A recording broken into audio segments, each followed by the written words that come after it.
Hi friends, this is your pal Scott Garibay, and today we are going to talk about Dungeons & Dragons, and we're going to talk about Daggerheart, and we're going to talk about a massive missed opportunity with Daggerheart, with the cards. And I just want to tell you, so I think 3 days ago I said I hate Daggerheart because of the release. I did. Now I love Daggerheart because and again, not because of the game, but because this is a moment in D&D history. D&D has absolutely no real competitors. It absolutely dominates its field. It is an 800-pound gorilla surrounded by chimps. It's just, it's so strong. It is the silverback. And it has no competitors, right? And right now with Daggerheart, it looks like a competitor at minimum is emerging. And so we have learned some things about Daggerheart, and I want to get right to the point. What we're talking about today is there was a huge missed opportunity in not using the cards as a profit driver, right? A big missed opportunity. So we're going to get back to that, but I do want to just kind of talk a little bit about Daggerheart, where we're at. This is a really important moment in history.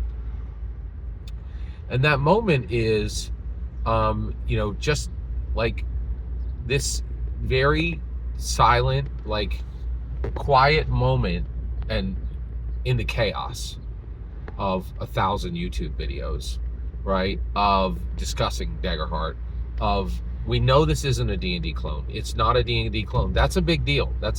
Right? Like, so many games, and I think one of the reasons why I'm excited is so many games come out, and I'm like, this is just a ridiculous D&D clone. You've innovated nothing. You haven't done anything, right? And everybody's supposed to be excited about your Kickstarter number or whatever. Tales of the Valiant, absolute garbage. Everybody who worked on that wasted their time, in my humble opinion. It was a waste of everyone's time. Nothing happened. There was nothing on Tales of the Valiant that had any merit, any value, or that moved the needle in any way on the industry. Just absolute, pure, utter garbage. Tales of the Valiant was useless. It was a massive waste of every Kickstarter's time. It was a massive waste of every designer's time. It was nothing, right?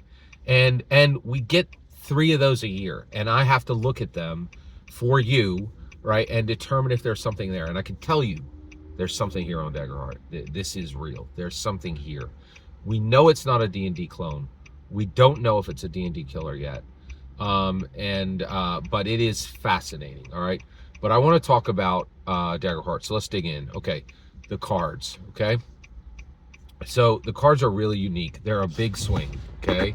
And D&D has used cards for years, but never did it like this. And by the way, I've already done a video, and I'll give you the elevator pitch on that. If you think the cards in Daggerheart are optional, I'm sorry, I'm just like, you're ridiculous. I want to say you're an idiot. I can't say that.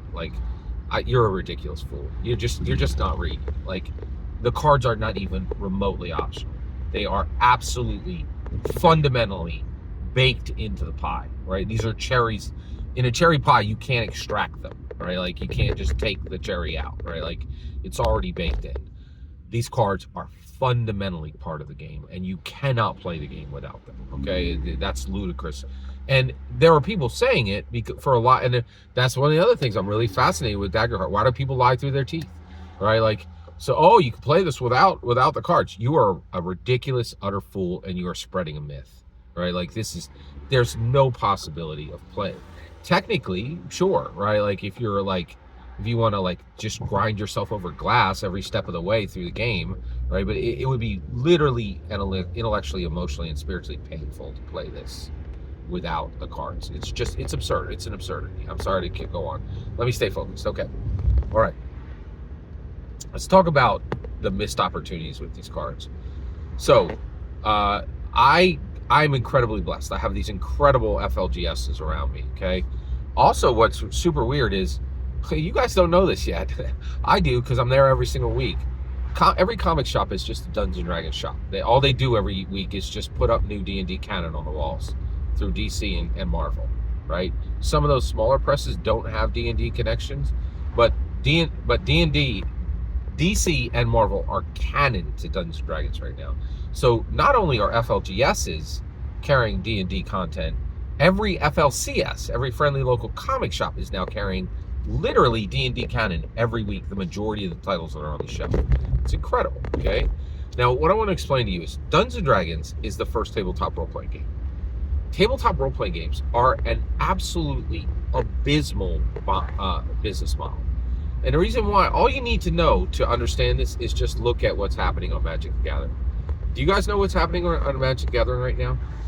Collector boxes of Magic the Gathering, Final Fantasy, and Final Fantasy is now coming into canon on D&D, right? You don't understand that either. I do, right? But those are $725 a box, right? People will buy the heck out of these games, right? And they really drive. They keep friendly local game shops open. They keep friendly local comic shops open. They keep friendly local toy shops open. They keep friendly local indie book shops open. Like, that is a profit engine, the likes of which we may never see again. It was incredibly powerful, right? Is incredibly powerful and has been for 3 decades, all right? Tabletop role-playing games are an abysmal business model. They're so bad. You buy the DMG, the PHB, and the MM. You don't need anything for 10 years. You don't need a single thing more. You don't need adventures. You don't need any extra dice. Nothing. Because nothing in the tabletop role-playing game space generates profit. Like, nothing except the books. And it's so infrequently bought, and the profit margin on it is so outrageously small that it is not actually real. I actually believe that Dungeons & Dragons is a real profit engine, a real business, right? But none of its profit come from the books. It's all like the merch they'll sell when Stranger Things 5 launches, right? The sneakers, the sodas, the bologna. That's not a joke. There literally was D&D bologna. The U.S. stamps, right? Like, there are Dungeons & Dragons is on U.S. stamps, right? It's literally currency, right? And so, like, and there's no money coming from the business itself. So here's the kicker, right? I'm telling you, this Daggerheart, this was massively important, but it was given to absolute ridiculous fools, right? So here's the issue. Making Travis Willingham, increasingly, we're seeing that making Travis Willingham a CEO was an absolutely epic, historic mistake, right? Okay, so Daggerheart comes out, right? Here's what you could have done, right? First of all, here's what you could have done. Just make the cards, and you have to buy the cards. You have to buy the cards, okay? And you cannot print them from the website. Now, they're letting you print them from the website right now for free. That's what? Why? Right? And and here's the kicker. You're like, well, they didn't want it to be like a profit engine. The Critical Role is a bunch of hippie love people. They have a global corporation. Why does Travis Willingham still act like they're a garage band? They are a global corporation with 1,000 SKUs, right? They had the ability to force players to buy. Players, not game masters, players to buy the cards for what they were going to play, right? That is a profit engine. I don't need to wonder. I know it. Magic the Gathering has already massively proven it. Massively. This isn't like, oh, are you right, Scott? Yes. Right? Like, it's, yeah, go to any FLGS that sells Magic. It's a massive, one of the FLGSs I'm at, right, that is primarily Magic focused. There's dudes who sit there like dragons. They are sitting on tens or hundreds of thousands of dollars of cards, like dragons sitting on treasure hoards. You have no idea how much money is being spent on this. It is such a profit driver, right? And here was Daggerheart. They had the opportunity to do it, to actually change the industry, to change the tabletop role-playing game industry. The tabletop role-playing game industry is garbage. Okay, Fred Hicks has real licensed properties, okay? Fred Hicks over on Evil Hack Games. That dude actually published Dresden TTRPG for a decade. He cannot afford healthcare. I'm not kidding. He just said that last year, right? This guy's at real scale. It's a real company, but it's not a real business. It's not profitable, right? He's still relying on healthcare from his spouse a decade in after making deals with Hollywood IPs. This is not a real industry. And Critical Role was sitting there with Daggerheart and had the opportunity to say, hey, let's all wake up. No one poor is playing these games. No one poor is playing these games, right? Everybody's got money. And we can just go get a quarter of what Magic the Gathering makes, right? And make an actually profitable, profit-driven industry, like innovation and progression. They had the opportunity to progress the entire industry and say, hey, we know you want to play this game because we have actual real Hollywood stars. There are none of those connected to Dungeons & Dragons except Eberron Wall, right? But we have real Hollywood celebrities. We have Orion Akaba. Do you want to be connected to this, right? Go buy the cards. Spend real money, right?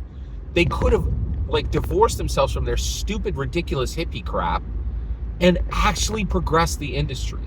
But instead, they hired Spencer Stark and they continue to pretend that Travis Willingham is a real CEO with a business mind. It's absurd. They burned money in a hole with this. It is outlandish what a missed opportunity this was. Every single word you just heard in this video, every single word you just heard in this video, every single word you just heard in this video is absolutely nothing but my humble opinion. The important part is when I get to hear your humble opinion. When you get in the comments and send your traffic. Please consider liking, subscribing, and have a fetch millennium.